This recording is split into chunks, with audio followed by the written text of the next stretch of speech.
ഇവർ വിഡ്ഢികളുടെ സ്വർഗത്തിൽ ജീവിക്കുന്ന ആളുകളാണ്. ഇവിടെ താർപ്പാളിയല്ല, ഇനി കസേര എടുത്തോണ്ട് പോയാലും നിങ്ങളോടൊപ്പം ഞങ്ങളും ഈ സ്ഥലത്ത് തന്നെ ഉണ്ടാകും എന്നാണ് എനിക്ക് പറയാനുള്ളത്. സമരങ്ങളോട് പുച്ഛമുള്ള കമ്മ്യൂണിസ്റ്റുകാരാണ് ഇന്ന് കേരളം ഭരിക്കുന്നത്. സമരങ്ങളോട് എന്ത് എന്ത് എന്ത് അലർജിയാണ് ഇവർക്ക്. ഇവരെന്തല്ല പറഞ്ഞ ഈർക്കിൽ പാർട്ടി അല്ലേ? ഈർക്കിൽ പാർട്ടിയാണ് നിങ്ങൾ. ഇന്നലെ ഈർക്കിൽ അല്ലെന്ന് കാണിച്ചു കൊടുത്തല്ലോ അല്ലേ? ഈർക്കിൽ പാർട്ടിയാണ് നിങ്ങൾ. അത് കഴിഞ്ഞ് പറഞ്ഞ എന്താണ്? പാട്ടപ്പിരിവ് നടത്തുന്നവരാണ്. ബക്കറ്റ് പിരിവ് നടത്തി ജീവിക്കുന്ന ഒരു പാർട്ടിയുടെ ആളുകളാണ് നിങ്ങൾ ഇവിടെ പാട്ടപ്പിരിവ് നടത്തിയെന്ന് പറയുന്നത്. പിന്നെ നിങ്ങളെ വിളിച്ചു കീടങ്ങൾ. സാംക്രമിക രോഗമാണ്, പരത്തുന്നവരാണ്, കീടങ്ങളാണ് നിങ്ങൾ പറഞ്ഞു. എന്തെല്ലാം വൃത്തികേടുകളാണ് വിളിച്ചു പറയുന്നത്. സുരേഷ് ഗോപി വന്നപ്പോൾ നിങ്ങൾക്ക് ഉമ്മ വന്നില്ല എന്നുള്ളതാണ് പരാതി. എന്തെല്ലാം വൃത്തികേടുകളാണ് ഇവര് വിളിച്ചു പറഞ്ഞുകൊണ്ടിരിക്കുന്നത്. ഈ വൃത്തികേടുകൾ പറഞ്ഞ് ഈ സമരത്തെ ഇല്ലായ്മ ചെയ്യാനാണ് നോക്കുന്നതെങ്കിൽ സർവശക്തി ഉപയോഗിച്ച് അതിനെ നേരിടുക തന്നെ ചെയ്യും എന്നാണ് എനിക്ക് പറയാനുള്ളത്. നിങ്ങൾ ഒറ്റയ്ക്കല്ല, ഞങ്ങൾ എല്ലാവരും നിങ്ങളോടൊപ്പം ഉണ്ട് എന്ന് തന്നെയാണ് എനിക്ക് പറയാനുള്ളത്.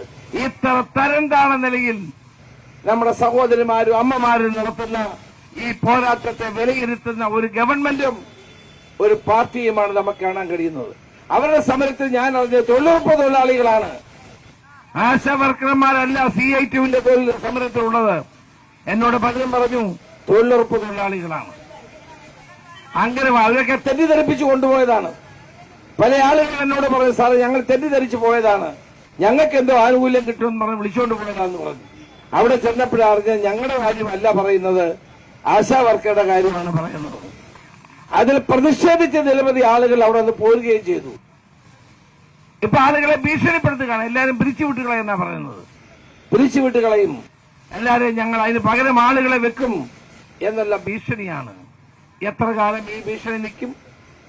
എത്ര കാലം ഈ നടപടി തുടരും? കേരളത്തിന്റെ ചരിത്രത്തിൽ ഒരു ഗവൺമെന്റ് കാണിക്കാത്ത ആ നടപടിയാണ് ഇന്ന് ഇവിടെ നടന്നുകൊണ്ടിരിക്കുന്നത്. നിങ്ങളുടെ നിയമസഭാ മാർച്ച് ഇന്നലെ എല്ലാവരും പറഞ്ഞു, നിങ്ങളുടെ നിയമസഭാ മാർച്ച് ഒരു ചരിത്ര പ്രാധാന്യം അറിയിക്കുന്ന മാർച്ചായിരുന്നു. നൂറുകണക്കിന് ആശാവർക്കർമാർ, ഒരു തൊഴിലുറപ്പ് തൊഴിലാളി ഇല്ലായിരുന്നു. എന്തായിരുന്നു? ഒരു തൊഴിലുറപ്പ് തൊഴിലാളി ഇല്ലായിരുന്നു, ഒരു അംഗനവാടി ടീച്ചറും ഇല്ലായിരുന്നു, ഒരു അംഗനവാടി വർക്കറും ഇല്ലായിരുന്നു, ഹെൽപ്പറും ഇല്ലായിരുന്നു. ID കാർഡ് ഉയർത്തിപ്പിടിച്ചുകൊണ്ടാണ് നിങ്ങൾ സമരം നടത്തിയത്. അപ്പൊ നിങ്ങളുടെ സമരം വളരെ ന്യായമാണ്. ഈ ഗവൺമെന്റിനെ മുട്ടുകുത്തിക്കുന്നതുവരെ ഈ സമരവുമായി തന്നെ നമുക്ക് മുന്നോട്ട് പോകണം. ഇത്രയും ദിവസമായിട്ട് കേരളത്തിന്റെ മുഖ്യമന്ത്രി ഇയാളെന്താ ഇയാൾ രാജാവാണെന്നാണ് ഇയാളുടെ വിചാരം. ഞാൻ മിസ്റ്റർ മുഖ്യമന്ത്രി എന്ന് വിളിച്ചപ്പോൾ തന്നെ രോഷമായിരുന്നു. ഇയാൾ എന്താണ് വിചാരിക്കുന്നത്? ഇയാളെന്താ രാജാവാണോ? ഞാൻ നികൃഷ്ടജീവിയൊന്നും ഞാൻ നികൃഷ്ടജീവി എന്ന് വിളിച്ചില്ല, പിന്നെ പരനാറി എന്ന് വിളിച്ചില്ല, എടാ ഗോപാലകൃഷ്ണൻ ഞാൻ വിളിച്ചില്ല. ഞാൻ മാന്യമായ ഭാഷയിലാണ് മിസ്റ്റർ ചീഫ് മിനിസ്റ്റർ എന്നാ വിളിച്ചത്. അത് അദ്ദേഹത്തിന് സൂചിച്ചില്ല. ഇന്നലെ വലിയ ബഹളമായിരുന്നു അദ്ദേഹം.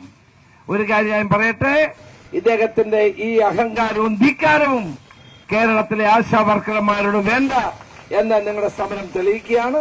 നിങ്ങളുടെ സമരത്തിന് എല്ലാവിധ പിന്തുണയും ഞാൻ ഇവിടെ നേരുന്നു. ഇത് ആ 3ാമത്തെ തവണയാണ് ഇവിടെ വരുന്നത്. ഇനി 300 തവണ ഇവിടെ വരേണ്ടി വന്നാലും നിങ്ങളോടൊപ്പം വരും, നിങ്ങളോടൊപ്പം ഉണ്ടാകുമെന്ന് മാത്രം പറഞ്ഞുകൊണ്ട് സർവ്വ അഭിവാദ്യങ്ങൾ നേരുന്നു. നമസ്കാരം. ജയ് ഹിന്ദ്. കൂടുതൽ വാർത്തകളും വിശേഷങ്ങളും നിങ്ങൾക്ക് ലഭിക്കാൻ കേരളീയം ന്യൂസ് സബ്സ്ക്രൈബ് ചെയ്യുക. കൂടെ ബെൽ ബട്ടണും അമർത്തുക.